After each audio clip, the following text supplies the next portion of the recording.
What's up, YouTube? I'm Chris. I'm Brad. And we're going to talk to you about the all-new Hightower. What are your favorite things about this new update? I'm a big fan of the Glovebox. Specialized was the one that first did that with the SWAT box, and I'm all for it. The more stuff I can get off my body and onto the bike, the better. You're a fan. Yeah. Especially water. Still being able to fit a full-size bottle on top of that glove box. Totally. We rode it. We just did a trip through the Pacific Northwest, and we put a mid-size multi-tool, 2 full CO2s, a chain breaker, numerous zip ties, like all sorts of things, and we still had the entire second tube compartment empty. So that was just in the lower one. Wow. So like you could fit, if you're doing, say, a ride up to Snowbird, 3,000 vert, you can fit a sandwich, an extra like Hydro Pack water bottle in the frame, and all your tools. I was gonna say everything you listed is everything I carry in my fanny pack except for my breakfast burrito. And then it's not bouncing around back there on you. Yeah. So I'd agree. I think that's my favorite part. I also think that I've been talking a lot about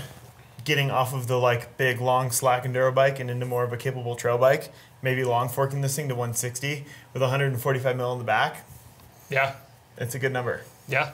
All right, so now that we chatted about our favorite glove box addition to the frame and a little bit more travel, let's talk about the nitty-gritty numbers. Yeah. So with the flip chip in high, you've got a 64.8 degree head tube angle and a 77 degree seat tube angle. Drop that into low, you go down to a 64.5 head tube and a 76.7 seat tube.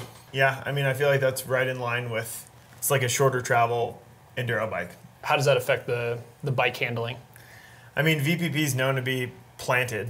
It climbs well, and especially with the frame-specific chainstays, in terms of sizing, I feel like the bikes are going to ride consistent throughout. So whether you're riding a size small or a double XL, like this bike is going to crush. I love seeing that size-specific chainstays on bikes too. Like that, the super short chainstays. I'm a tall guy, 6'4". I need to ride XLs. Like the super short chainstay. I'd like to see them having an adjustable chainstay length. Even within, like, size-specific and adjustable would be sweet, because, like, if I'm riding bike park or riding jumps or something, I like to have a little bit of a shorter, more playful back end. Yep. I do appreciate a shorter chainstay sometimes, just to have it be a little bit more tuned for jumping or something. And then you're doing a midweek race, you toss it in long mode, and it's stable. The braking power is increased. Yep. So getting into the travel, this bike, similar to the previous gen, is 145. Are you surprised they didn't bump it up to 150, or do you think that's a good, like, perfect zone for an all-mountain trail bike? I think that's the right zone. Like my daily driver is an SB 150, and it's a big bike. It's fast, but 145 is a great like trail bike, tipping into enduro. A lot of people in the Northwest will have their like dedicated downhill bike for Whistler days or for whatever, and then this is their like do it all, everything, every day, before work, after work. You do shuttles with it, you're going to be fine. Like 145 realistically is plenty of suspension. Oh yeah. So with the mixed wheel craze going on, thoughts on this bike sticking with 2.9? I think it's a smart choice. There's a weird window, in my opinion, where longer bikes with mixed wheel size make sense, like the new Nomad, or maybe slightly shorter. But I think 145, 29er, you're like looking at true trail bike, and you want that speed, you want the stability. Tough question for you. With the new Nomad being launched and this bike being kind of beefed up over the last year and a half, what do you think the Bronson's lifespan is now? And a trail bike, I want a 29er. Exactly. I want to keep that, have that momentum, and be able to roll over. I think we're also biased though because we're both over 6 foot. It's true. Like if I was 5'8", riding a medium Bronson as my trail bike, and I appreciated not hitting my butt every time that I went into a steep rollover on a 2.9, and that was a reason for getting a 27.5 in the rear, running something that was mixed wheeled.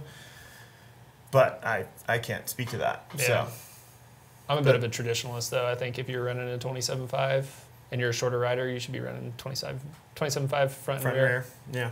I know we touched on it a bit, but kind of diving into more details, the Glovebox does provide a weather seal, so you're not worried about your frame filling up with water. Or when I first see Gloveboxes, I was always like, what happens when you're power washing your bike down?